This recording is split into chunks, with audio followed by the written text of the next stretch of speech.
India से आए army person और डॉक्टर्स आपस में बातें कर रहे थे, तभी नेपाल की धरती में इतने जोरों की कंपन हो रही थी कि लग रहा था अभी धरती फटेगी और उसमें सब कुछ समा जाएगा। सायरन की तेज तेज आवाज चारों तरफ गूंजने लगी। अभिमन्यु को तुरंत पेशेंट्स का ख्याल आया। उसने सबको ऑर्डर देते हुए चिल्लाकर बोला, बॉयज सेव द पेशेंट्स, और सब तेजी से हॉस्पिटल की तरफ भागे। तभी गुंजन को सारा की याद आई। वो घबराकर चिल्लाते हुए बोली, सारा सारा प्लीज कोई सारा को बचाओ, वो अकेले टेंट में सो रही है। सारा का नाम सुनते ही अभिमन्यु ने बिना एक पल गवाए उसे बचाने के लिए उसके टेंट की तरफ दौड़ लगा दी। उधर सारा दवाई लेकर आराम से सो रही थी और गहरी नींद में थी। भूकंप के तेज झटके के कारण वो अचानक बेड से नीचे गिर पड़ी। वो कुछ समझ पाती इससे पहले ही अभिमन्यु ने टेंट के अंदर पहुंचकर उसका हाथ पकड़ा और उसे खींचते हुए कमांड दी, जल्दी बाहर निकलो।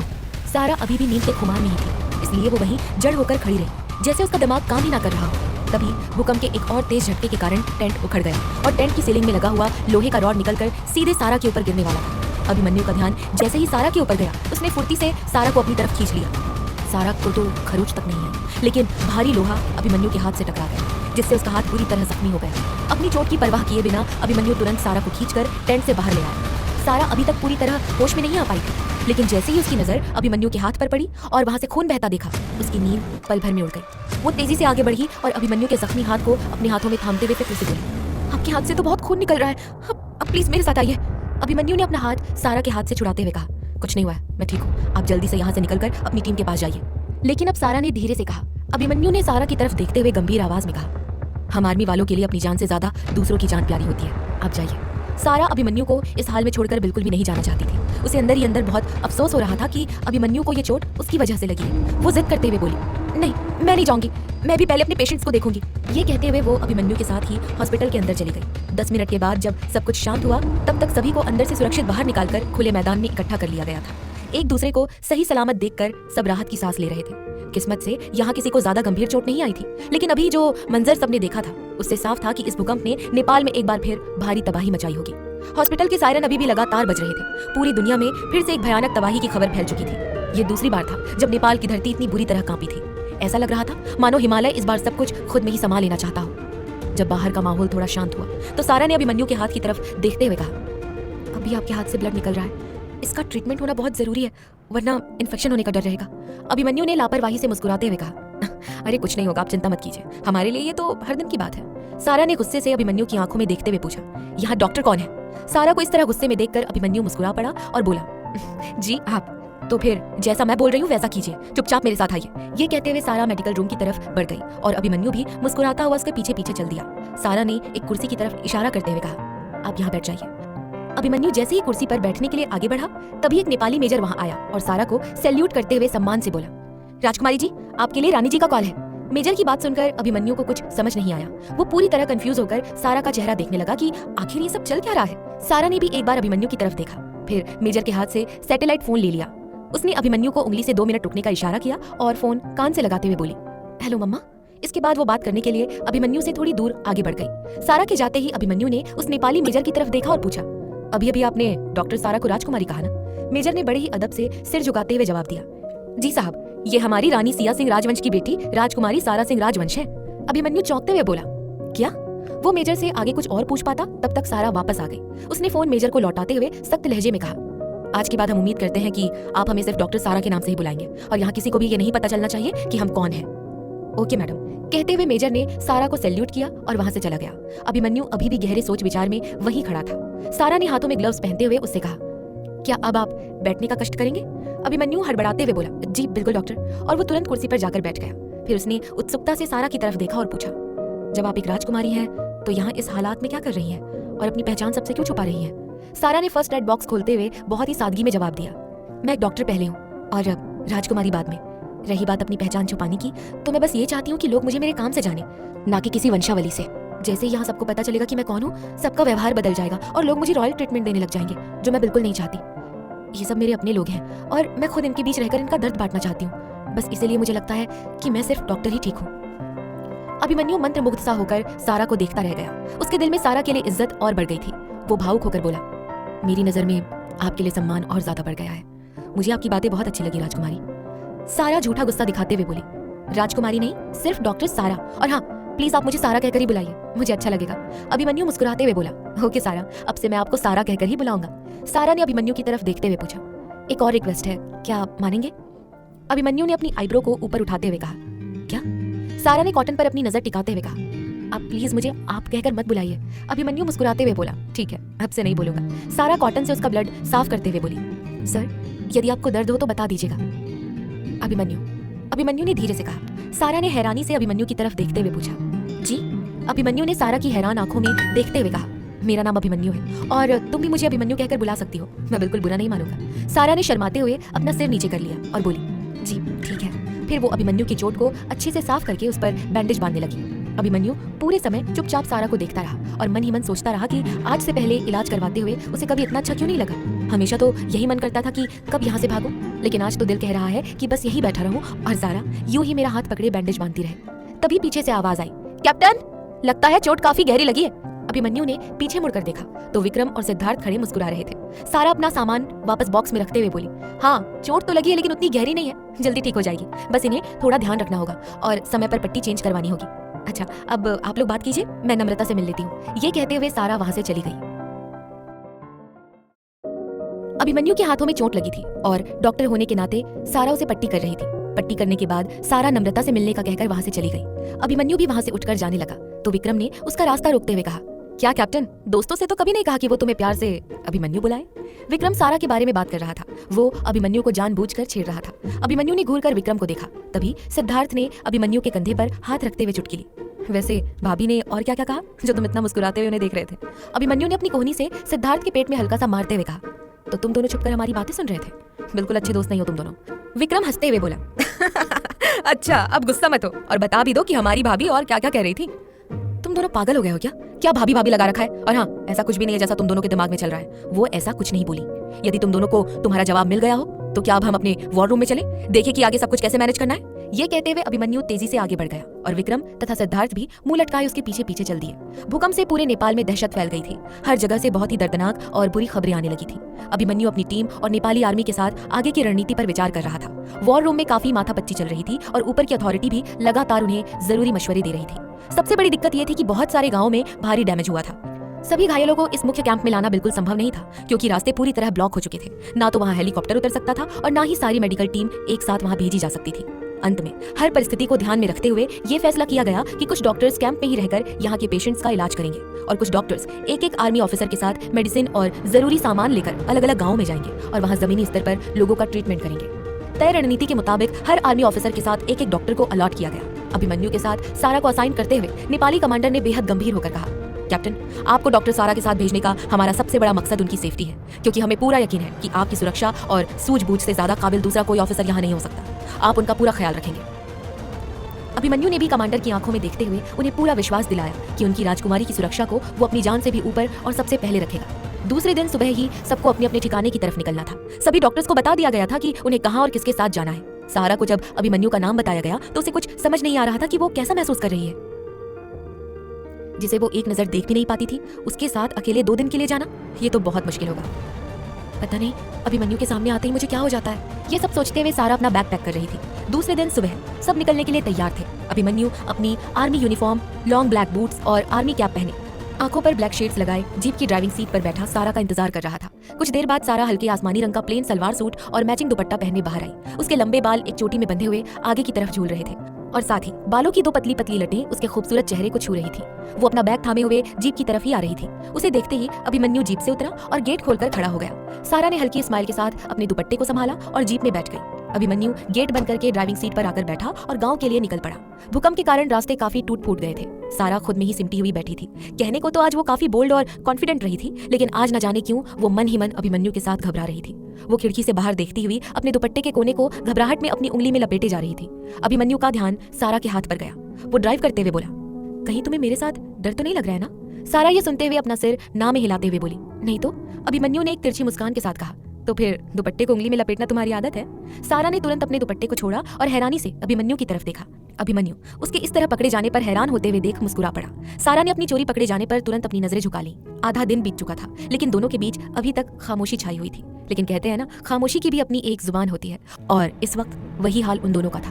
बिना कुछ कहे सुने ही दोनों के मन में बहुत कुछ चल रहा था। पहाड़ी रास्ता होने के कारण मौसम और नज़ारे दोनों ही काफी खूबसूरत थे। अभिमन्यु आज से पहले कई मिशन पर गया था, लेकिन इससे खूबसूरत ना तो उसे कभी कोई रास्ता लगा था और ना ही हमसफर। हवा के झोंकों से सारा के बालों की लटें बार बार उड़कर उसके गालों को छू रही थी। सारा की यही सादगी अभिमन्यु को उसकी तरफ बार बार देखने के लिए मजबूर कर रही थी। सारा को भी इस बात का पूरा एहसास हो रहा था कि अभिमन्यु बीच बीच में उसे ही देख रहा है, लेकिन चाह कर भी उसकी हिम्मत अभिमन्यु की तरफ पलटकर देखने की नहीं हो पा रही थी। शाम होते होते पहाड़ की ठंड धीरे धीरे बढ़ने लगी और ठंड के साथ साथ रास्ता भी कोहरे की धुंध से घिरने लगा था। दूर दूर तक कहीं कोई दूसरी गाड़ी नजर नहीं आ रही थी। बस वही एक अकेली जीप उस सन्नाटे भरे रास्ते में अपनी रफ्तार से बढ़ती चली जा रही थी। आसपास ना कोई लाइट थी और ना ही आसमान में कहीं चांद। बस जीप की हेडलाइट ही उस घने अंधेरे और सन्नाटे को चीरते हुए आगे बढ़ रही थी। बाहर इस कदर गुप्त अंधेरा देखकर सारा को अब सचमुच घबराहट होने लगी थी। अभिमन्यु ने सारा के चेहरे पर बढ़ती बेचैनी को भांप लिया। उसने उसकी तरफ देखते हुए पूछा, क्या हुआ? सारा ने घबराए हुए लहजे में कहा, आज से पहले मैं कभी भी इस तरह अकेले नहीं निकली हूँ। ये पहली बार है जब मैं महलों से दूर इस तरह कहीं जा रही हूँ। तुम्हारा मतलब तुम्हारे बॉडीगार्ड्स के बिना? अभिमन्यु ने बात समझते हुए पूछा। सारा ने हाँ में अपना सिर हिलाते हुए कहा, हाँ, मम्मा को तो अभी यही लगता है कि मैं कोई छोटी बच्ची हूँ। वो तो इस मिशन पर मुझे भेजने के लिए बिल्कुल तैयार ही नहीं थी, लेकिन डैड के समझाने पर वो मुश्किल से मानी। मम्मा को बस यही डर था कि मैं ऐसे मुश्किल हालातों में बिना सुख सुविधाओं के कैसे रह पाऊंगी। अभिमन्यु ड्राइव करते हुए बोला, हाँ, माँ होती ही ऐसी है। बच्चे कितने भी बड़े क्यों ना हो जाए, उनके लिए हमेशा छोटे ही रहते हैं।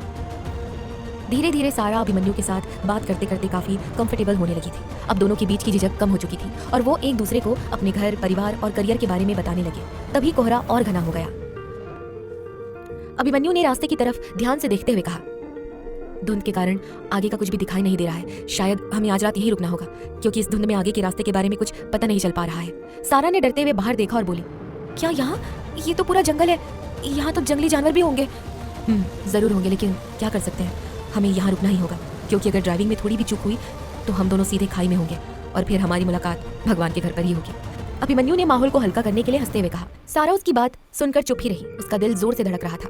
आगे एक साफ और सुरक्षित जगह देखकर अभिमन्यु ने जीप को रोक दिया। फिर वो जीप से नीचे उतरा और सावधानी से आसपास का मुआयना करने लगा। चारों तरफ एक अजीब सा सन्नाटा पसरा हुआ था। हवा के चलने से होने वाली पत्तों की सरसराहट उस माहौल को और भी डरावना बना रही थी। कैप्टन अभिमन्यु और डॉक्टर सारा नेपाल के स्थानीय लोगों की मदद के लिए जा रहे थे, लेकिन रास्ता बेहद सुनसान और अंधेरे से भरा हुआ था। चारों तरफ एक अजीब सा सन्नाटा पसरा हुआ था।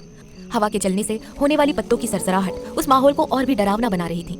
तभी कहीं दूर से पानी गिरने की आवाज आई, जिससे लग रहा था कि शायद आसपास ही कहीं कोई पहाड़ी झरना बह रहा है।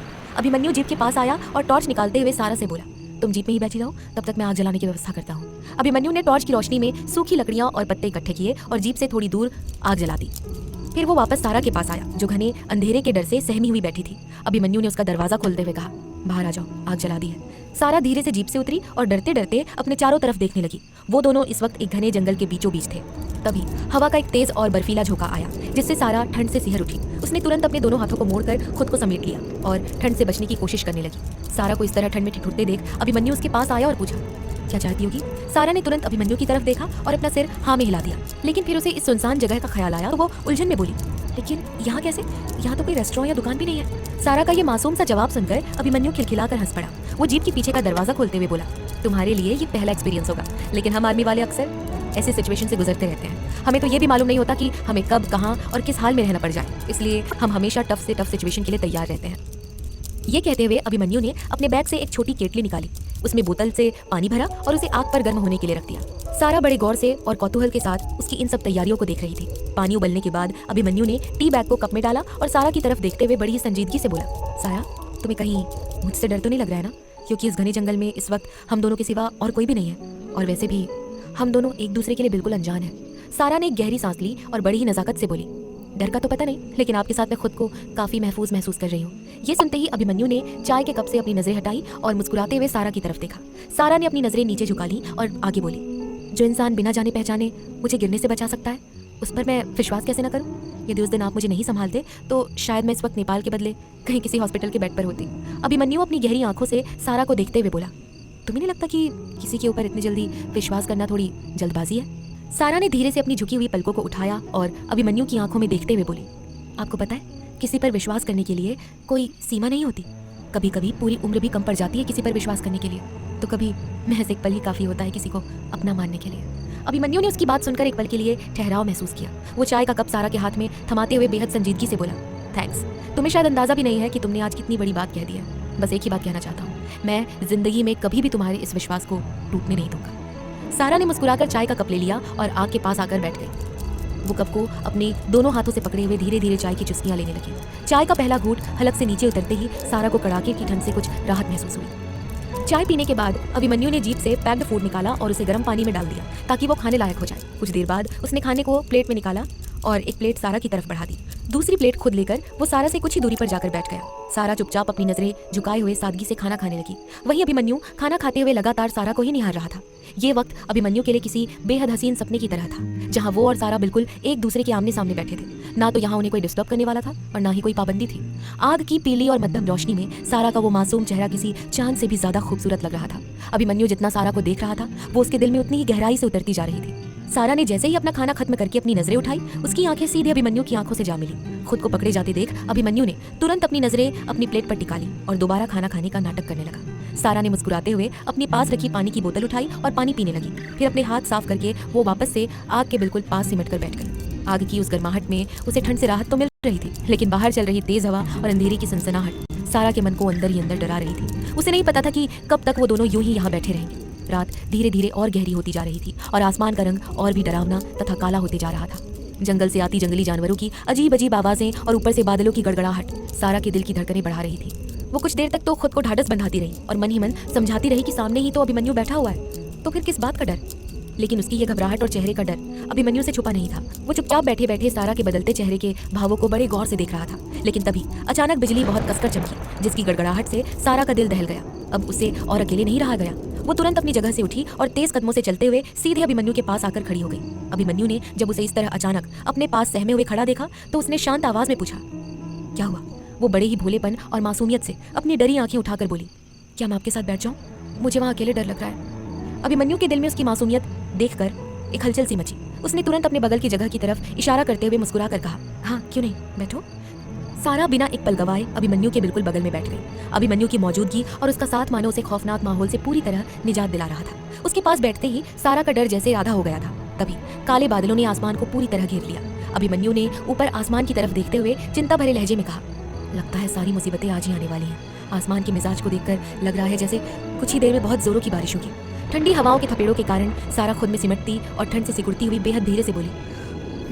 सारा को ठंड से इस तरह ठिठुरता देख अभिमन्यु अपनी जगह से उठकर खड़ा हो गया। अचानक अभिमन्यु को उठता देख सारा के दिल में डर फिर से बैठ गया। उसने अपनी आंखों में ढेरों हैरानी और थोड़ी घबराहट लिए उसकी तरफ देखा और बोली, आप कहाँ जा रहे हैं? अभिमन्यु ने उसके चेहरे के डर को भांप लिया और बड़े ही शांत लहजे में बोला, कहीं नहीं जा रहा हूँ, यही हूँ। ये कहते हुए अभिमन्यु जीप की तरफ बढ़ा और वहां से अपना भारी आर्मी जैकेट निकाल ले आया। उसने बड़े ही हक से वो जैकेट सारा के नाजुक कंधों पर डाल दिया। जैकेट की गर्माहट मिलते ही सारा के चेहरे पर एक सुकून भरी चमक आ गई। वो उसकी तरफ देखते हुए मुस्कुराई और बोली, थैंक यू। अभिमन्यु वापस उसके बगल में बैठते हुए उसकी आंखों में देखकर धीरे से बोला, वैसे तुम मुस्कुराते हुए काफी अच्छी लगती हो। अभिमन्यु की ये बात सीधे सारा के दिल पर लगी। वो बुरी तरह शर्मा गई और उसने झेपते हुए खुद को बड़े से जैकेट में और अच्छे से ढक लिया ताकि अपनी लाली छुपा सके। उस घने जंगल में जब अभिमन्यु ने सारा से कहा, वैसे तो मुस्कुराते हुए काफी अच्छी लगती हो, तब अभिमन्यु की ये बात सीधे सारा के दिल पर लगी। वो बुरी तरह शर्मा गई और उसने झेपते हुए खुद को उस बड़े से जैकेट में और अच्छे से ढक लिया ताकि अपनी लाली छुपा सके। अभिमन्यु भी उसके इस शर्मीले अंदाज को देखकर चुपचाप मुस्कुराते हुए बैठ गया। अब दोनों बिना कुछ बोले यूं ही आग के पास बैठे रहे। धीरे धीरे समय बीतता गया। आग की लकड़ियां जलकर राख होने लगी, जिससे उसकी गर्मी कम होने लगी और रात और भी ज्यादा गहरी और ठंडी होती चली गई। तभी अचानक अभिमन्यु को अपने कंधे पर एक हल्का सा बोझ महसूस हुआ। उसने धीरे से गर्दन घुमाकर देखा तो सारा नींद के खुमार में झूल रही थी। वो ये देखकर मुस्कुरा पड़ा। वो गहरी नींद में होने के कारण बार बार अपनी सुध-बुध खोकर झुकती और उसका सिर अभिमन्यु के मजबूत कंधे से टकरा जाता। तभी एक बड़ा सा झटका लगा और जैसे ही सारा को ये एहसास हुआ कि वो अभिमन्यु के कंधे पर अपना सिर टिकाए हुए थी, उसकी नींद पल भर में टूट गई। वो बुरी तरह हड़बड़ा गई, बिल्कुल सीधी बैठ गई और अपनी आंखें मलते हुए झिझक के साथ बोली, सॉरी, वो बहुत तेज नींद आ रही थी, मैं आज के सफर से बहुत थक गई हूँ। अभिमन्यु ने उसकी आंखों में छाए नींद के खुमार को देखा और बहुत ही नरमी से पूछा, क्या तुम्हें सोना है? सारा ने बेबसी से अपने चारों तरफ फैले उस घने अंधेरे जंगल को देखा और बोली, हाँ, लेकिन कहाँ? अभिमन्यु एक बार फिर मुस्कुराते हुए उठकर खड़ा हो गया। उसने पूरी शालीनता से अपना हाथ सारा की तरफ आगे बढ़ाया और उसकी आंखों में देखते हुए बोला, जीप में। सारा ने एक पल के लिए अभिमन्यु के हाथ को देखा, फिर एक गहरे भरोसे के साथ अपना छोटा सा हाथ उसके मजबूत हाथ में दे दिया। अभिमन्यु के सहारे वो नीचे से उठी और फिर अपने सूट और दुपट्टे को ठीक करते हुए उलझन में बोली, अब जीप में? लेकिन वहाँ कैसे सो सकते हैं? अभिमन्यु ने जीप के पीछे का दरवाजा खोला और बीच में फोल्ड सीट को फैला दिया। फिर अपना बैग सारा को देते हुए बोला, सो जाओ। सारा अभिमन्यु को देखते हुए बोली, और आप? मुझे भी नींद नहीं आ रही है, तुम सो जाओ, मुझे जब नींद आएगी तो मैं भी आ जाऊंगा। कहते हुए सिगरेट लेकर वो कुछ दूर जाकर खड़ा हो गया। सारा अभिमन्यु का बैग सिर के नीचे रखकर लेट गई और मन ही मन सोचने लगी, आर्मी वालों की जिंदगी कितनी मुश्किलों से भरी होती है। मैं इतनी लंबी भी नहीं हूँ, फिर भी सोने को नहीं बन रहा है। और ये सब कैसे सोते होंगे? पूरे दिन अभिमन्यु जीप ड्राइव करते हुए आए हैं और अभी भी जगे हैं, और कल फिर से उन्हें ड्राइव करके जाना है। पता नहीं और कितनी देर लगेगी। क्या ये थकते नहीं है? जाने क्यों सारा का मन अभिमन्यु के बारे में बार बार सोचकर परेशान हो रहा था। सारा ने जीप से बाहर झांकते हुए अभिमन्यु को देखा, जो आग के पास खड़ा हुआ सिगरेट पी रहा था। उसे सिगरेट पीते देख सारा को अच्छा नहीं लगा। वो थोड़ी सी नाराज होते हुए उसे आवाज देकर बोली, अभिमन्यु। अभिमन्यु को जैसे ही अपना नाम सुनाई दिया, वो घूमकर जीप की तरफ देखने लगा। सारा के मुंह से अपना नाम सुनकर अभिमन्यु के होठों पर एक मुस्कान फैल गई। वो तुरंत जीप के पास आते हुए बोला, क्या हुआ सारा, तुम मुझे बुला रही थी? कुछ चाहिए क्या? सारा ने अभिमन्यु के सिगरेट की तरफ इशारा करते हुए कहा। ये? अभिमन्यु ने हैरानी से अपना सिगरेट वाला हाथ सारा की तरफ बढ़ाया और उसकी आंखों में देखते हुए बोला, क्या ये तुम्हें चाहिए? सारा ने झूठा गुस्सा दिखाते हुए कहा, आपको नहीं पता कि किसी लड़की के सामने सिगरेट नहीं पीते? और दूसरी बात, ये सेहत के लिए बिल्कुल अच्छा नहीं है। और आप ये कैसे बोल रहे हैं कि मैं एक लड़की के साथ साथ एक डॉक्टर भी हूँ? अभिमन्यु सारा की बात सुनकर मुस्कुराते हुए बोला, ओह ये बात है। उसने अपनी सिगरेट हाथ से नीचे फेंकते हुए कहा, मुझे लगा कि तुम्हें भी चाहिए। सारा ने गुस्से से अभिमन्यु की तरफ देखा। अभिमन्यु उसे गुस्से में देख तुरंत अपने पॉकेट में से सिगरेट का पैकेट निकालकर उसके हाथ में देते हुए बोला, ओके डॉक्टर साहिबा, आज से क्या, अभी से मैंने इसे पीना छोड़ दिया। अब तो खुश हो ना? सारा खुश होते हुए बोली, आप भूलेंगे तो नहीं ना अपना वादा? अभिमन्यु ने प्यार से सारा की आंखों में देखते हुए कहा, नहीं, कभी नहीं। अभिमन्यु को इस तरह खुद की तरफ देखता देख सारा हड़बड़ाते हुए बोली, अब अच्छा, अब मैं सो जाती हूँ। कहते हुए अभिमन्यु वापस घूम गया। तभी बाहर बूंदाबांदी शुरू हो गई। अभिमन्यु नहीं चाहता था कि वो सारा के साथ जीप के अंदर सोए, इसलिए बेहद थके होने के बावजूद वो बाहर ही घूम रहा था। लेकिन शायद नियति को कुछ और ही मंजूर था। बारिश की रफ्तार धीरे धीरे तेज होने लगी। सारा ने जीप की खिड़की से बाहर देखते हुए कहा, अभिमन्यु बाहर क्यों खड़े हैं? अंदर आ जाइए, यदि भीग गए तो बीमार पड़ जाएंगे। अभिमन्यु अब और क्या कर सकता था? वो जीप का दरवाजा खोलकर अंदर आ गया और जीप को अंदर से बंद कर लिया। फिर सारा के बगल वाली सीट पर अपने बूट्स खोलकर अपने पैर फैलाकर बैठ गया। सारा अभिमन्यु के जैकेट से खुद को ढकते हुए सोने की कोशिश करने लगी। उसे नींद तो आ रही थी, लेकिन बगल में अभिमन्यु के होने के एहसास से वो मन ही मन घबराई जा रही थी। उसने कसकर अपनी आंखें बंद कर ली और अपने हाथ को अपने सिर के नीचे दबाकर साइड घूमकर सो गई। अभिमन्यु जीप की खिड़की से बाहर देखने लगा। बाहर गुप्त अंधेरा था, सिर्फ तेज बारिश गिरने की आवाज आ रही थी। अभिमन्यु जीप की सीट बैग से नॉवेल निकालकर पढ़ने की कोशिश करने लगा, लेकिन जब उसने देखा कि सारा साइड घूमकर सो रही है तो उसकी नजर सारा पर ही ठहर गई।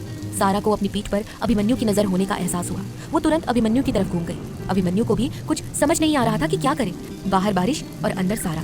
सारा के इतने पास होने से वैसे ही उसका दिल उसके काबू में नहीं था। ना चाहते हुए भी उसकी नजर बार बार सारा की तरफ चली जा रही थी। वो नहीं चाहता था कि सारा को कुछ भी ऑकवर्ड लगे, लेकिन कहते हैं ना, दिल पर कहाँ किसी का जोर चलता है। अभी भी अभिमन्यु को जागता देख सारा धीरे से बोली, क्या आप कभी सोते नहीं हैं? अभिमन्यु सारा को देखते हुए बोला, क्यों, तुम्हें ऐसा क्यों लगा? आखिर कोई इंसान सोए बिना कैसे रह सकता है? और मुझे लगता है मैं भी इंसान हूँ। अभिमन्यु की बात सुनकर सारा झेपते हुए बोली, अब वो, आप तो मुझसे भी ज्यादा थके होंगे, तो फिर भी अभी तक आप जाग रहे हैं?